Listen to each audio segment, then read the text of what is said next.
Bueno, yo creo que si os parece podemos ir empezando, ¿no?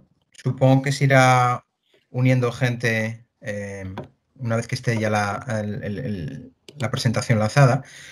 Pero bueno, son las 5:03, así que vamos a tratar de ser puntuales. Os doy las buenas tardes a todos otra vez y la bienvenida a este quinto webinar de la Sociedad Hispanoamericana de Análisis Input-Output. Este va a ser nuestro último webinar del año y es pues muy especial. Yo creo que merece la pena llamar la atención sobre él porque es el primero que tenemos que va a ser expuesto por colegas del otro lado del Atlántico, ¿no? Del otro lado para nosotros. Hasta ahora hemos tenido fundamentalmente aportaciones desde Europa, tanto desde España como de la primera de Klaus Hovacek, desde Holanda en este caso, contribuciones también que analizaban la situación de la economía británica ante el impacto del COVID.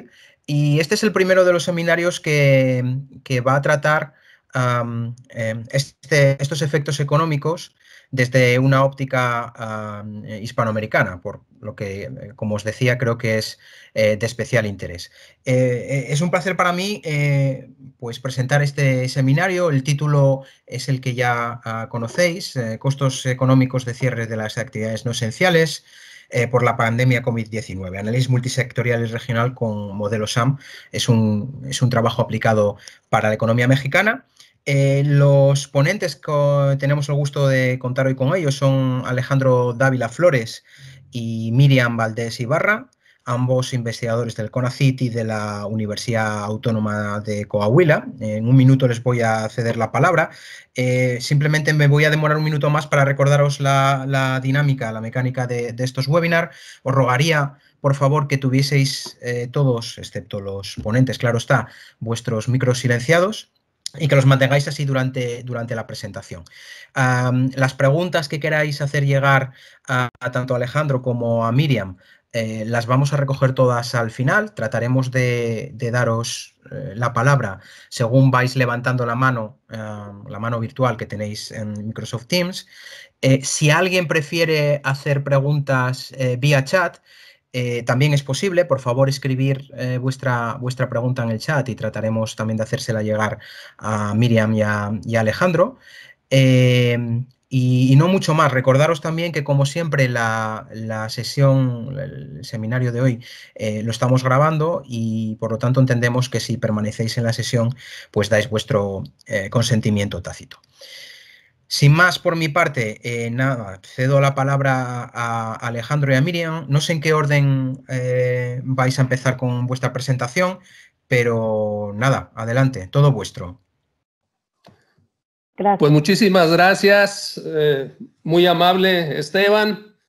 En primer lugar, manifestar nuestra gratitud a los colegas de la Chayo por la rapidez con la que respondieron a nuestra propuesta de compartir con ustedes el resultado de este trabajo.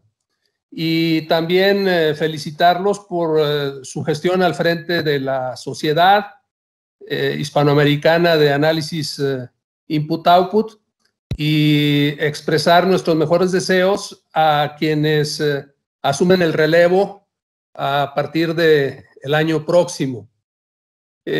Para nosotros es un privilegio poder aprovechar las oportunidades que da la tecnología para establecer esta comunicación académica con nuestros colegas.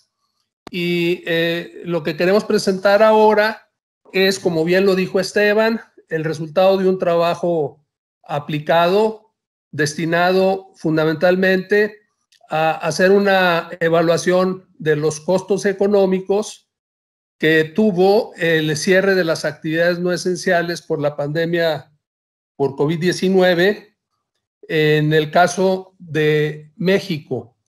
Y lo hacemos en un análisis multisectorial y regional, utilizando modelos tipo SAM, construidos con matrices de contabilidad social. Entonces empezamos con nuestra presentación. Podemos pasar a la siguiente diapositiva, Miriam, por favor. El 31 de marzo del 2020, el periódico oficial de la Federación publicó el acuerdo para establecer las medidas para atender la emergencia sanitaria por el virus SARS-CoV-2, COVID-19, y en ese paquete de medidas, pues básicamente se decretó la suspensión de las actividades económicas no esenciales durante los meses de abril y mayo del 2020. Adelante, por favor. El objetivo nuestro, pues, es básicamente cuantificar los impactos económicos de esa decisión en un triple ámbito espacial, el nivel nacional, el nivel mesorregional y el nivel de entidades federativas. Adelante. El objetivo es, a través de los modelos multisectoriales tipo SAM, tratar de reproducir el choque inicial sobre la oferta y la demanda final exógena y poder valorar las repercusiones de esas decisiones, en primer lugar, sobre el nivel de las actividades productivas, sus repercusiones en la generación de ingreso, en su asignación y reasignación para la determinación del ingreso disponible de los hogares, los efectos sobre el consumo y, finalmente, los efectos de regreso sobre las actividades productivas. El modelo o los modelos con los cuales trabajamos tienen una cobertura de 33 actividades productivas, incluyen 4 agentes institucionales, empresas, hogares, por decil de ingreso, gobierno, sector externo y la desagregación territorial ya señalada. Adelante. Bueno, aquí vamos a ver algunos de los resultados que tuvimos en la variación en la producción bruta total a partir del escenario señalado por Alejandro Dávila. Aquí podemos ver, en estas gráficas tenemos en el eje de las abscisas la variación porcentual de la producción bruta total y en el eje de las ordenadas tenemos la variación absoluta en términos de monetarios. En la gráfica izquierda lo tenemos para las mesorregiones de México, que son 7, y en la gráfica del lado derecho tenemos estas variaciones, pero por entidad federativa.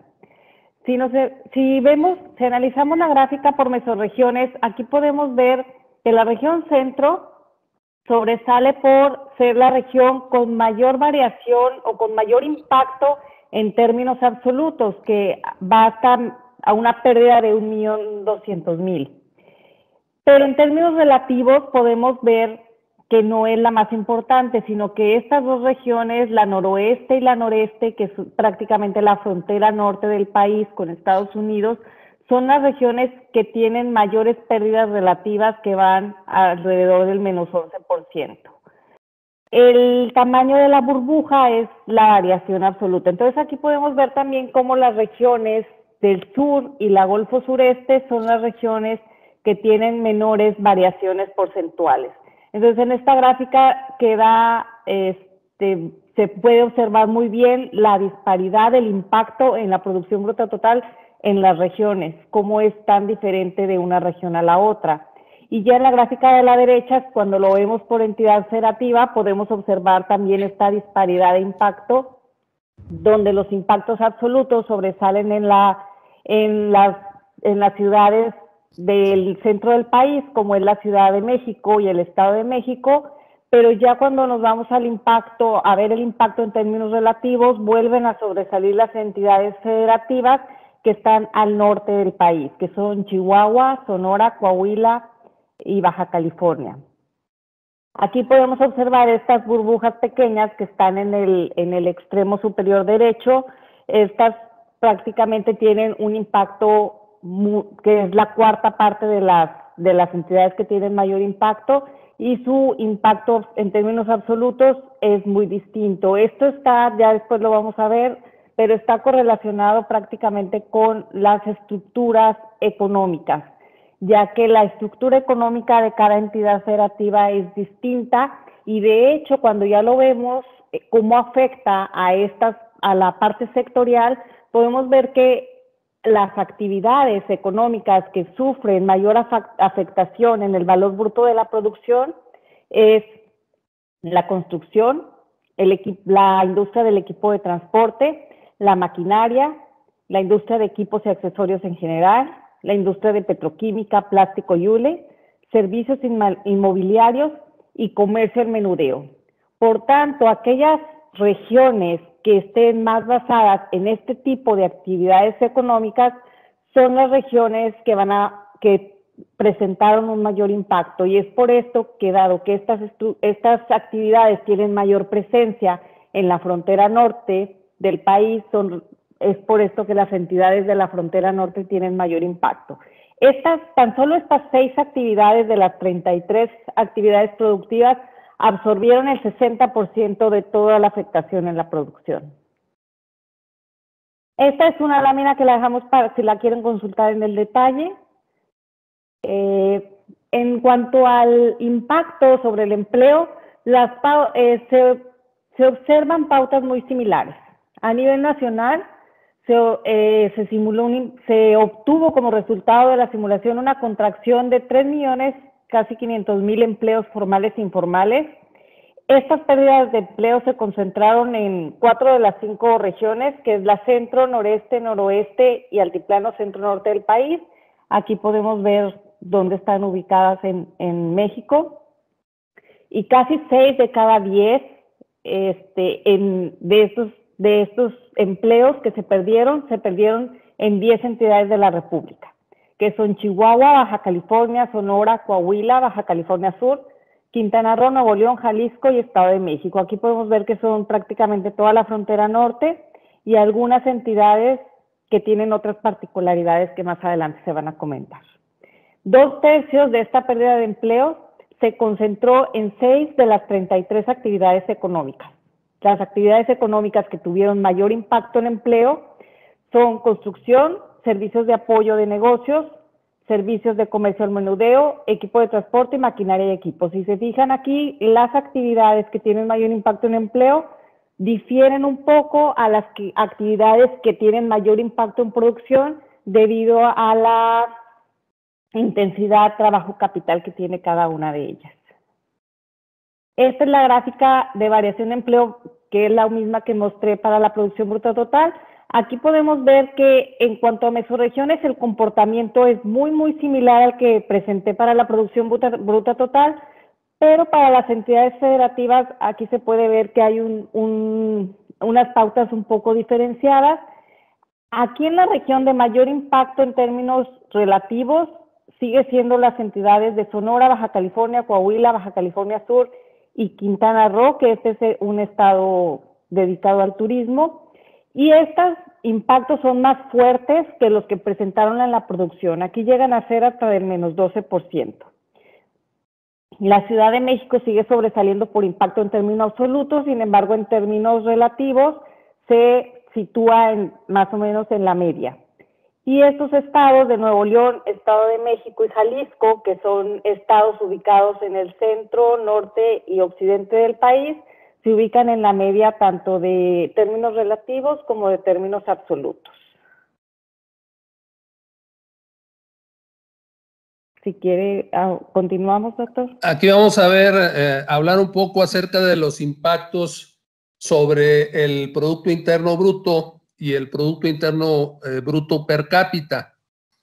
En el análisis a nivel mesorregional, nuevamente lo que observamos es que las entidades que están en la frontera norte de México, tanto en el noroeste como en el noreste, fueron las más afectadas en términos de reducciones en el ingreso per cápita como resultado de las medidas de emergencia sanitaria. La contracción en términos absolutos más relevante fue en el noreste, de 25,610 pesos, algo más o menos equivalente a 1,000 euros. En el noroeste es un poco más reducida más reducido el impacto en términos absolutos, pero mayor en términos relativos, una caída del 11.16%. Luego tenemos impactos intermedios en el altiplano centro-norte y en la región occidente y centro de la República, que es lo que pudiéramos denominar como el espacio económico que se encuentra entre la capital de la República y la frontera norte sobre el altiplano mexicano, que es una zona que ha ido ganando presencia en el acceso al mercado de exportación en la región de Norteamérica. Y es justamente en esas actividades en donde se observaron los mayores niveles de afectación en las actividades exportadoras. Adelante. Si lo vemos, la siguiente, por favor. Dejamos las tablas para que aquellos de ustedes que quieran observar el detalle en el comportamiento de los impactos en las variables y en las regiones puedan hacerlo. Y aquí nos estamos concentrando en reportar los principales impactos. En esta lámina lo que vemos son los principales impactos en las reducciones de PIB per cápita, pero a nivel de entidad federativa, que nos da una imagen un poco más detallada de cómo se distribuyeron los efectos espaciales de los costos económicos por las medidas de control de la pandemia. Las regiones o las entidades federativas en las cuales se observaron las reducciones más importantes fueron o bien destinos turísticos internacionales, como es el caso de Quintana Roo, en donde se encuentra Cancún, en la península de Yucatán, y como es el caso de Baja California Sur, en donde se encuentra el destino turístico de Los Cabos, que son los principales destinos turísticos internacionales. Fueron muy afectados y continúan con grandes dificultades para restablecer su operación con normalidad, porque son actividades muy sensibles a el problema del contagio por COVID. Las otras entidades del país más afectadas también en términos del ingreso fueron aquellas con una orientación claramente exportadora, con participación fundamentalmente de economía formal y en dos sectores de actividad económica muy específicos, lo que es economía del transporte, en donde el elemento fundamental es la industria automotriz, y lo que es el sector de maquinaria, equipo y accesorios, en donde se encuentra la industria electrónica. Vemos también un matiz en los impactos. Si vemos los estados de la frontera norte, en la parte de la costa del Pacífico, los efectos tendieron a ser más importantes en términos de reducción en el PIB per cápita y gradualmente se va diluyendo a medida que nos aproximamos al Golfo. En términos absolutos, la contracción más fuerte se observó en Baja California Norte y Sur, con una caída del 12% en el PIB per cápita, equivalente a 34,000 pesos, algo así como 1,200, 1,300 euros. La siguiente, por favor. Los impactos en el ingreso, pues obviamente afectaron el consumo privado, dependiendo del porcentaje del ingreso destinado para tal fin. Y nosotros calculamos que en términos globales se observó una contracción del consumo privado en una magnitud de casi 813,000 millones de pesos, una contracción del 8.4% con respecto al nivel que tenía esta variable en el año 2019. Y la mayor parte de esa contracción se observó en 4 actividades económicas, dependiendo del territorio analizado, entre el 53.4 y el 68.3% de la contracción del consumo se dio en el consumo de servicios inmobiliarios, comercio al menudeo, la industria alimentaria y los transportes. Nuevamente, los impactos más fuertes se observan en economías con presencia relativa importante de empleos formales, alta productividad. La caída en el ingreso disponible, cuando lo analizamos por deciles, nos permite percibir que si bien en todos los deciles cayó el ingreso, en donde cayó de manera más importante, tanto en términos absolutos como en términos relativos, fue en los 3 deciles superiores. Y si analizamos los índices de Gini, pues lo que podemos percibir es que esa tendencia permitió reducciones generalizadas en los niveles absolutos del coeficiente de Gini, pero con ingresos menores. En otras palabras, tenemos después de la pandemia menor desigualdad, pero mayor pobreza. La siguiente, por favor. Esta es una tabla en donde tenemos los coeficientes de Gini por mesorregiones y a nivel promedio del país, antes del choque, después del choque, su variación en términos absolutos y su variación en términos relativa. Y para poder percibir un poco la dinámica más precisa en el ámbito territorial, tenemos estos 2 mapas en donde vemos con graduación de colores, del lado izquierdo, cuáles eran las entidades federativas con los coeficientes de Gini más elevados antes de la pandemia, y ahí destacan fundamentalmente el estado de Coahuila y el estado de Chiapas y Campeche, y la variación relativa en el índice de Gini como resultado de los impactos económicos de la pandemia. Y entonces lo que observamos es que en donde se dio una mayor reducción en el índice de Gini fue en el estado de Guerrero, al sur, y en el estado de Zacatecas, al centro del país. La siguiente, por favor. Si podemos avanzar la presentación. Perfecto. Ahora, aquí en esta lámina, pues tenemos una especie de resumen de los principales impactos de las medidas analizadas.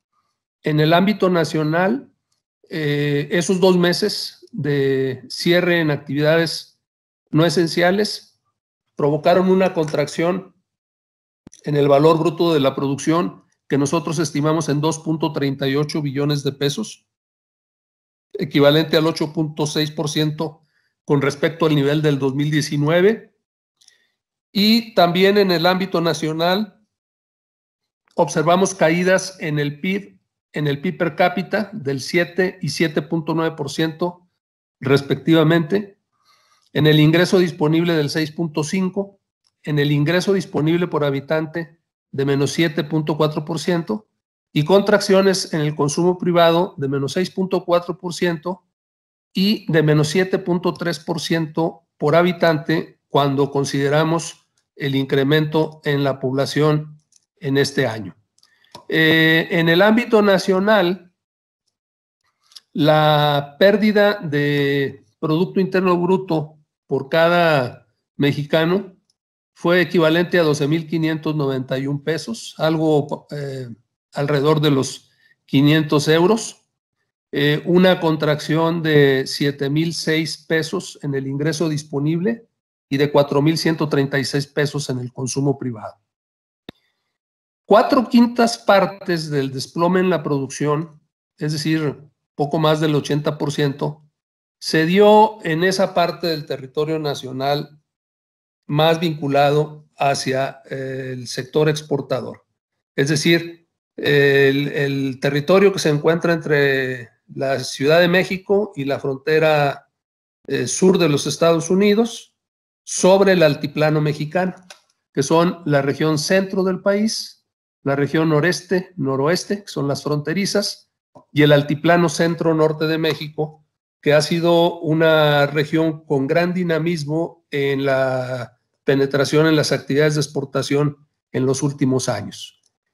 Y 2/3, poco menos de 2/3 de esa contracción en la producción se observa en 9 entidades federativas, que como ya señalé, son 2 entidades federativas ligadas a los servicios turísticos internacionales, Baja California Sur y Quintana Roo, y el resto son entidades federativas muy orientadas hacia el mercado de exportación, en donde sobresalen estados de la frontera norte de México y algunos otros estados del altiplano centro-norte de México con una actividad exportadora relevante. Adelante, Miriam. Como parte también de los principales resultados, pudimos observar que los niveles relativos de capital y trabajo explican la participación en la caída de la producción y el empleo. Por ejemplo, el sector de la construcción, que tiene bajos niveles relativos de capital y trabajo, tiene una menor participación en la caída de la producción y mayor participación en la pérdida de empleos.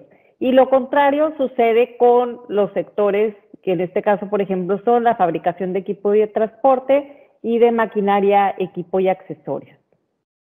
Como conclusiones generales, podemos observar que hay un balance crítico y complejo entre las medidas sanitarias y las repercusiones económicas.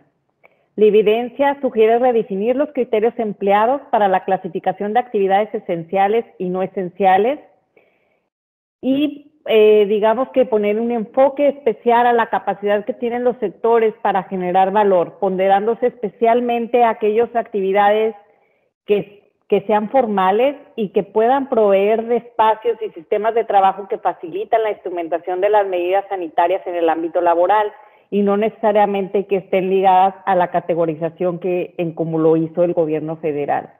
Así también es necesario que en esa categorización se dé un enfoque de la cadena de valor para que precisamente estas cadenas de valor no se interrumpan y digamos que se ponga especial importancia en actividades económicas como lo son el equipo de transporte y maquinaria, equipo y accesorios en general, que son actividades económicas que principalmente están en la frontera norte del país y que son actividades exportadoras.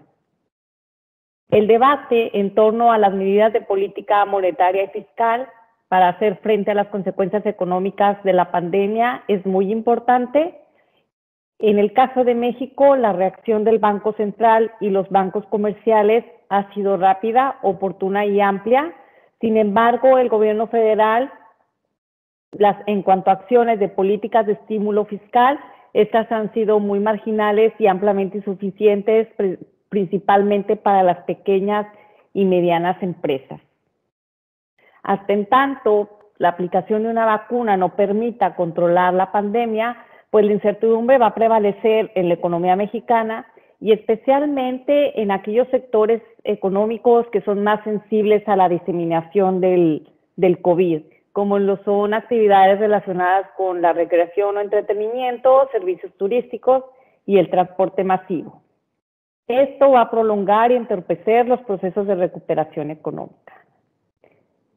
En sí, la pandemia ha sido un catalizador de problemas estructurales, de tendencias económicas, ambientales, culturales y tecnológicas, y pues aquellas economías que puedan interpretar los signos que se van presentando pueden salir fortalecidos de esta experiencia, pero aquellas economías que no puedan interpretar, digamos que el contexto, corren el riesgo de profundizar aún más sus debilidades. Y por nuestra parte es todo. Muchas gracias. No sé si haya preguntas. Muchas gracias, Miriam y Alejandro. Sí, es el turno ahora para hacerles llegar nuestras preguntas, comentarios, sugerencias. Como os mencionaba antes al principio de la presentación, os rogaría que empleaseis el icono de levantar la mano para ir asignando turno de intervención y en función de eso pues os vamos dando la palabra a medida que nos vayan llegando las preguntas. Sí, veo por aquí una petición de José Antonio Rojas. Hola, José Antonio, ¿qué tal? Voy a activar tu micro para que puedas... no, creo que tienes que... Ahora. Ya puedes intervenir. Adelante, sí, así es. Mucho gusto, disculpen. Aquí desde México, de la Ciudad de México, con mucha admiración por el trabajo de Miriam y Alejandro, agradecido por haber sido aceptado a participar en este evento. Simplemente confirmar sus resultados desde una perspectiva muy limitada, pero interesante. Mi trabajo es analizar cómo ha estado el consumo de electricidad en el país, ¿no? Y los nodos, por así decirlo, de consumo que más han experimentado son precisamente los deterioro en el consumo de electricidad, son los que ellos señalan. Los Cabos y Cancún, Riviera Maya, toda esa zona de Quintana Roo, tuvieron caídas hasta del 30% respecto al consumo anual del año pasado. En este momento se ha recuperado un poco la zona de Los Cabos, pero no tanto la zona de Quintana Roo. Y en el terreno industrial señalo solamente que las partes exportadoras son las que más han resentido la caída del consumo de electricidad, y más las exportadoras que no tienen una mancha urbana amplia, porque el consumo del sector doméstico en México, por la pandemia y por el confinamiento y el home office, se ha incrementado hasta en un 30% respecto al año pasado, ¿no? Globalmente, el sector eléctrico probablemente este año caiga un 8-9%, quizá un poco más, que coincide un poco. Digo, no hay correlación 1 a 1. En realidad, la relación histórica del consumo de electricidad y la producción es de 1.2, 1.1, ¿no? Y el corto plazo es muy complicado. Pero realmente, desde el punto de vista así muy particular, consumo de electricidad en 140 nodos principales de México, confirma absolutamente lo que ellos están comentando. Es todo, y una felicitación muy profunda, ¿no? Gracias, José Antonio. No sé si Miriam y Alejandro queréis comentar algo a raíz de esta intervención. Si es así, por favor, sentiros libres de intervenir cuando queráis. Pues me parece muy interesante el comentario de José Antonio, porque siendo un insumo estratégico, la electricidad, que nos permite valorar el pulso que tiene la actividad económica, de alguna manera, como él bien lo señala, establece esa correlación con los resultados que estamos nosotros encontrando.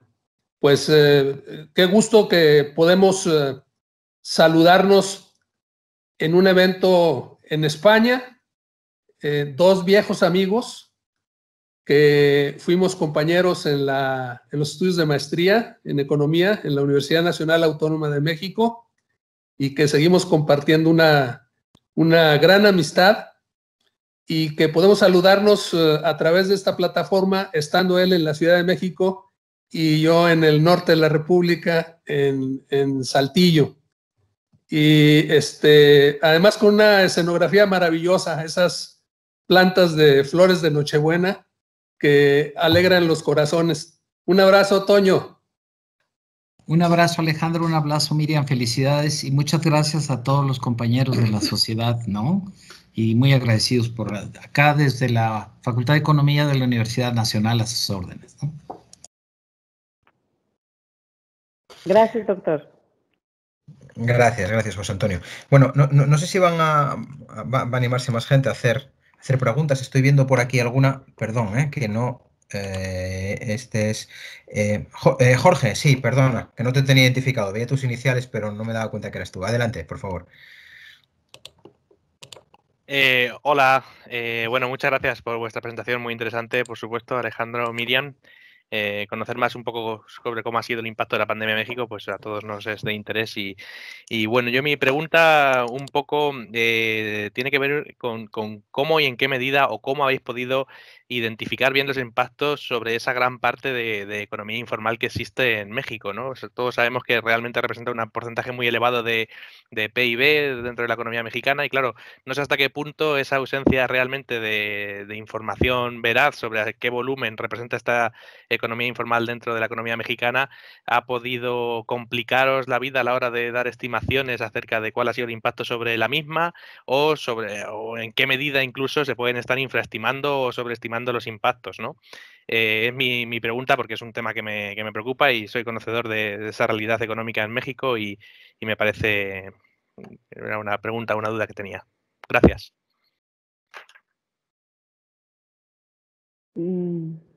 Bueno, las simulaciones que hicimos fueron a partir de la matriz insumo-producto que provee el INEGI.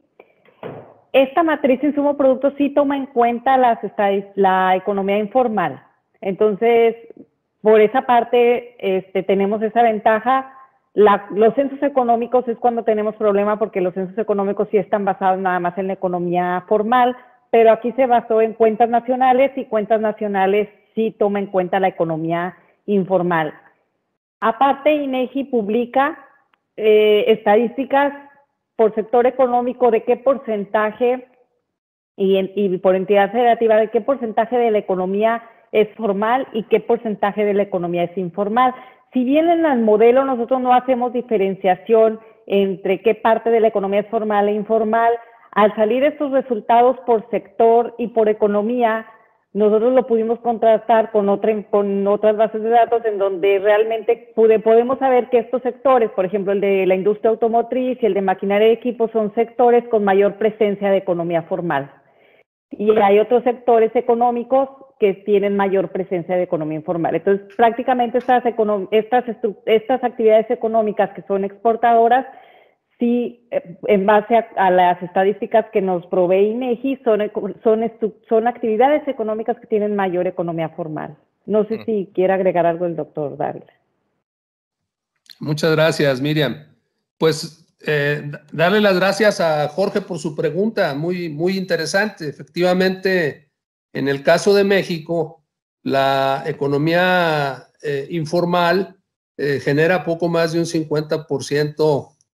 Digamos, la gente ocupada, las personas ocupadas en la economía informal representan un poco más del 50% del universo total del empleo en México. Como ya señala Miriam, en las matrices de insumo producto y en cuentas nacionales se les incluye dentro de la actividad económica y en la actividad de generación de valor en una categoría que se denomina ingresos mixtos. Y esos ingresos mixtos son generación de valor económico realizado por integrantes de los hogares en actividades económicas que se realizan en instalaciones que no forman parte de establecimientos económicos debidamente constituidos. Entonces, digamos que en el universo general están incluidos. En algunas variables es mayor el sesgo que en otras. Por ejemplo, en el caso del sector informal, pues su producto medio, su productividad es mucho más baja, incluso ha tenido números negativos durante un periodo importante de tiempo. Y digamos que el cese de las actividades económicas no implicó el mismo nivel de reducción de actividad en el sector formal que en el informal. Pero en términos de la generación de valor, en la medida en que la reducción asociada a las medidas de emergencia sanitaria fue más intensa en las actividades formales, se puede captar a través del modelo una buena parte del impacto económico. Cuando lo cruzamos con las estadísticas que están empezando a generarse, a publicarse sobre lo que será el comportamiento del PIB durante todo el año en la economía mexicana, se está estimando una contracción superior al 9% del PIB. Nosotros estimamos una contracción en esos 2 meses de las medidas de emergencia sanitaria de un orden de magnitud del 7%. Y nos parece que los dos datos son bastante consistentes. Es decir, que la contracción de actividad observada por nuestro modelo está razonablemente en línea con lo que al parecer serán las estadísticas de cierre del comportamiento de la economía mexicana. Ahora, sí sería importante para tener una estimación más precisa, y esta es una línea de investigación en la que se puede trabajar en el futuro, hacer un análisis más detallado del mercado de trabajo, incorporando los distintos tipos de trabajo y la manera como inciden en la generación de ingreso primario, y por otra parte, disponer de información sobre la propensión marginal a consumir, porque en el modelo, con sus conformación básica y sus hipótesis fundamentales, pues se consideran propensiones medias, ¿verdad? Entonces yo creo que esas son 2 líneas de trabajo que conviene profundizar. Por una parte, considerar las características del mercado laboral, y por otra parte, tratar de generar una matriz de propensiones marginales para poder captar con mayor detalle, con mayor precisión, los efectos sobre el consumo. Nosotros lo que observamos es que la caída en el consumo fue de alrededor del 9% a nivel nacional, o del 8 y fracción, y que esa caída en el consumo pues debe haber afectado en mayor proporción a los bienes que tienen una propensión marginal a consumir decreciente, ¿verdad? Es decir, en la medida que se reduce el ingreso, crece el consumo proporcionalmente en los denominados bienes inferiores y disminuyen los llamados bienes superiores, ¿verdad? Entonces, esto definitivamente tendría que ser capturado a través de modelos que tengan pues esas modificaciones que permitan capturar esos elementos, pero no es el caso en nuestro modelo, ¿verdad? Porque nosotros nos propusimos hacer una valoración de los impactos de corto plazo. Muchas gracias. Gracias, Jorge, por la pregunta, y Alejandro y Miriam por las respuestas. Yo tengo algunas, aprovechando aquí la ventaja de ser moderador y no levantar la mano, yo tengo algunas preguntas, algunas un poco técnicas y otras más bien comentarios o aclaraciones, porque me surgen por comparación, si queréis verlo así, con el caso español, ¿no? En la parte técnica, las hago si os parece todas seguidas y luego me vais respondiendo como queráis. En la parte técnica tengo dudas, quizá está implícito en la presentación, pero no me ha quedado claro un par de cosas. La primera, que entiendo, pero me lo aclaráis por favor, si vuestra matriz de contabilidad social, que decís que bueno, la construís en función de estimaciones del INEGI, ya es una matriz, entiendo, multirregional, pero no sé si esto es así. La verdad es que si así es, pues deciros que tenemos cierta envidia, ¿no? Porque tenéis ahí una base de datos muy potente para este tipo de análisis, y que yo sepa, en España, al menos con ese carácter oficial, no tenemos ninguna. Pero sí que me gustaría que me hablaseis un poco de la base de datos y también del ejercicio de simulación que hacéis, porque no sé si lo he entendido bien, en el sentido que lo que simuláis con el cese de actividad de esas actividades no esenciales es que lleváis completamente a cero todas esas actividades que se catalogaron como no esenciales, o de alguna manera habéis impuesto valores, vamos a decirlo, reales o más o menos observados durante, digamos, el periodo de tiempo en el que estuvo operativa todas esas restricciones, ¿no? Porque algunos trabajos que hacen algo similar con otras economías, pues hacen digamos, llevan el escenario de simulación hacia un caso extremo, donde, bueno, por simplificar el análisis, por decirlo así, se elimina todo tipo de actividad de los sectores relevantes, pero no sé si esto es vuestro caso, ¿no? Eran las dos, digamos, curiosidades o cuestiones que tenía de carácter técnico sobre el trabajo, y luego un par de preguntas también respecto a los resultados. Por comparación, como os decía, por el caso de España. Me resulta curioso el resultado que tenéis sobre la heterogeneidad del impacto de esas actividades por tipos de hogar, referido a los deciles de renta.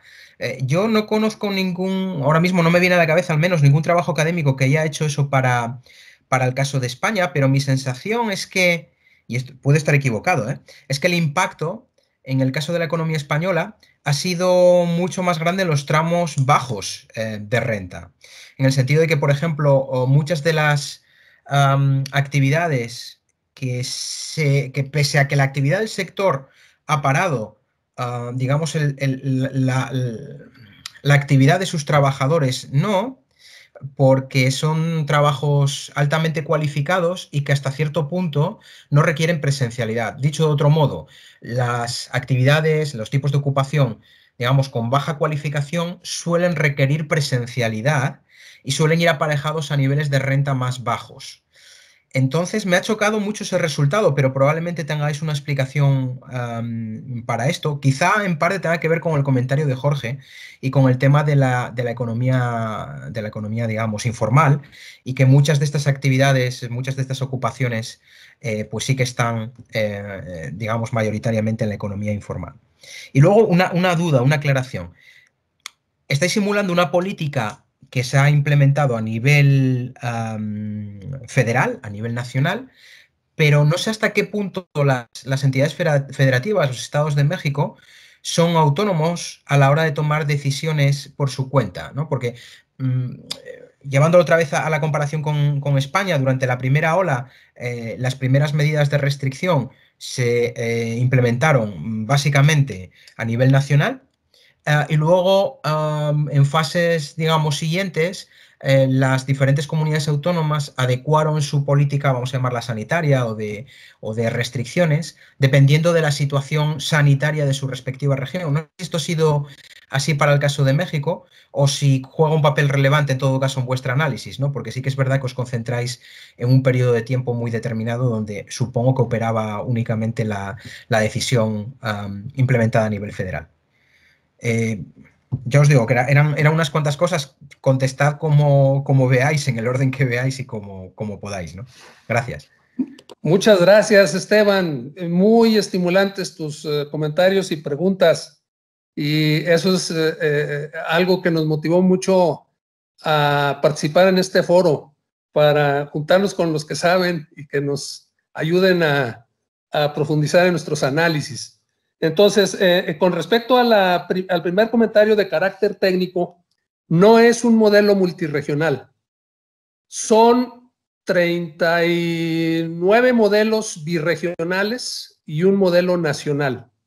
Estamos ahorita trabajando con un estudiante de doctorado en la conformación de un modelo multirregional para analizar un tema que tiene que ver con eficiencia energética en un modelo de precios construido sobre estructura SAM, y lo queremos hacer a nivel multirregional. En este caso no es así, son modelos birregionales, ¿verdad? Es el ámbito territorial considerado y el resto del país. Pero nuestro sueño es, como el de ustedes, avanzar a construir modelos multirregionales para analizar la economía mexicana y sus regiones. En cuanto al ejercicio de modelación, lo que hicimos en el caso de las actividades cuyos trabajos se cancelaron de manera integral o se suspendieron temporalmente de manera integral, ahí trabajamos con el método de extracción. Se extrajo tanto la columna como el renglón de la actividad correspondiente y se reemplazó el déficit en la oferta con importaciones. En el caso de actividades que cerraron de forma parcial, ahí lo que hicimos fue valorar el impacto de ese cierre sobre la demanda final exógena. Y entonces hicimos una aproximación típica de cómo una contracción en la demanda final afecta el nivel de actividad económica. Y en algunas otras actividades que tienen un poco relación con lo que comentabas al final, hasta qué punto es indispensable la actividad presencial para que continúen las labores de esas actividades. Nosotros observamos que en el caso, por ejemplo, del sector educativo, si bien las instituciones dejaron de operar de forma presencial, siguieron operando de forma virtual y siguieron generando flujos económicos. La gente, por ejemplo, en el sector privado de la educación siguió pagando colegiaturas, tal vez hubo ajustes en los montos, pero el sector siguió operando. Entonces ahí sí hicimos algunas consideraciones especiales para actividades con esas características. Los resultados en cuanto a el ingreso sobre los hogares, a nosotros también nos llamaron mucho la atención, pero nos parecieron muy lógicos en función de la manera como el cierre de actividades interrumpió el trabajo en los sectores económicos con mayor capacidad de generación de valor en México. Y esos sectores son sectores en donde trabajan los hogares que se ubican, no solamente, digamos, algunos de los hogares que se ubican en los deciles superiores, que tienen acceso a los ingresos más altos. Entonces, por eso nosotros consideramos que en una modulación de la política hacia adelante hay que ser muy cuidadosos en qué sectores se consideran no esenciales, porque sectores como la fabricación de equipo de transporte, como la industria de maquinaria y equipo y la electrónica, en donde se tienen plantas grandes, bien instaladas, con capacidad de organización y logística, en donde se pueden instrumentar adecuadamente medidas de sana distancia y de control de la pandemia, puede ser que sea más seguro el espacio laboral que el resto. Y entonces lo que se observó aquí en las plantas automotrices, por ejemplo, que están en la región, que tienen como destino el mercado norteamericano, es que esas plantas inmediatamente lograron establecer protocolos de sanidad muy estrictos dentro del espacio laboral e incluso tomaron medidas para garantizar la seguridad de los trabajadores durante los traslados. Escalonaron los horarios de ingreso y salida de los trabajadores y redujeron a la mitad el uso de las unidades de transporte para garantizar la sana distancia y las adaptaron para garantizar la sana distancia. Entonces nosotros observamos que en una eventualidad de un nuevo cierre de actividades económicas, hay que tener mucho cuidado en cerrar aquellas que tienen la mayor capacidad de generación de valor, porque el costo económico puede ser muy alto y el beneficio en términos de control sanitario relativamente reducido. Pues muchas gracias y señalarles, el tema de la política federal y los estados es apasionante, muy interesante. Digamos que en primera instancia el cierre de actividades esenciales y no esenciales pues fue una disposición federal y de aplicación obligatoria en todo el territorio. Pero a medida que avanzó, digamos, la pandemia y sus efectos económicos se hicieron sentir, cada vez más los gobiernos estatales han ido ganando un papel protagónico mayor y han ido distanciándose y planteando procedimientos particulares o medidas, acciones particulares en relación con la pandemia y con otros muchos temas en la agenda política actual en México. Ese es un tema apasionante y muy importante desde el punto de vista del futuro político de México, ¿verdad? Quiero comentarle a los colegas que nos acompañan que en la página de Chayo va a estar presente tanto la presentación para que puedan ver los detalles de las cifras y está presente también el borrador del documento que ustedes lo podrán leer. El único comentario que les hago es que ahorita estamos trabajando en las modificaciones que nos sugirieron 2 dictaminadores y está por aparecer en un número especial de la revista Economía, Teoría y Práctica que edita la Universidad Autónoma Metropolitana.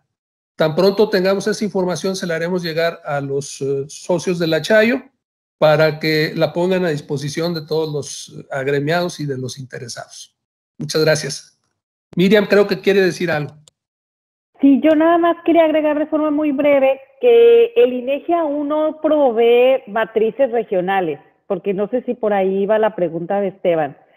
Si bien INEGI se ha hecho ese intento, aún oficialmente no están publicadas, entonces nosotros personalmente hicimos todas las regionalizaciones. Sí se supone que en el corto plazo van a ser publicadas matrices regionales, inclusive de contabilidad social, pero hasta el momento no lo están y nosotros hicimos esa regionalización. Era lo único que quería agregar. Gracias.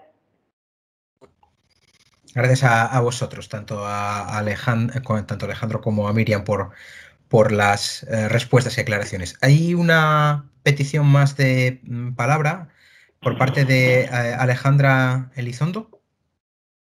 Alejandra. Gracias. Hola, gracias. Hola, los saludo con gusto desde la Ciudad de México también. Primero que nada, pues, tomo la palabra para felicitar a Alejandro y a Miriam. Yo soy seguidora de su trabajo, me interesa muchísimo y creo que además, pues además de esta parte ser teóricamente interesante, pues es de primera necesidad, ¿no? Para la aplicación de políticas públicas. Tengo un par de preguntas, una en relación a cómo simularon esta medida de un par de meses en sus resultados anualizados, si fue como una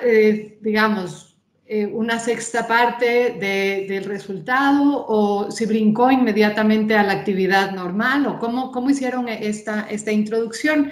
Y la segunda es que según yo recuerdo, la reapertura dependió de cómo se fueran calificando cada uno de los estados o de los municipios donde estuvieran estas instalaciones, ¿no? Entonces, para ver si hubo alguna consideración, porque tengo entendido, o según recuerdo, no entraron todos a la vez, ¿no? No se reabrieron todas las actividades o todas las regiones geográficas al mismo tiempo. Entonces, ver si hubo una consideración al respecto.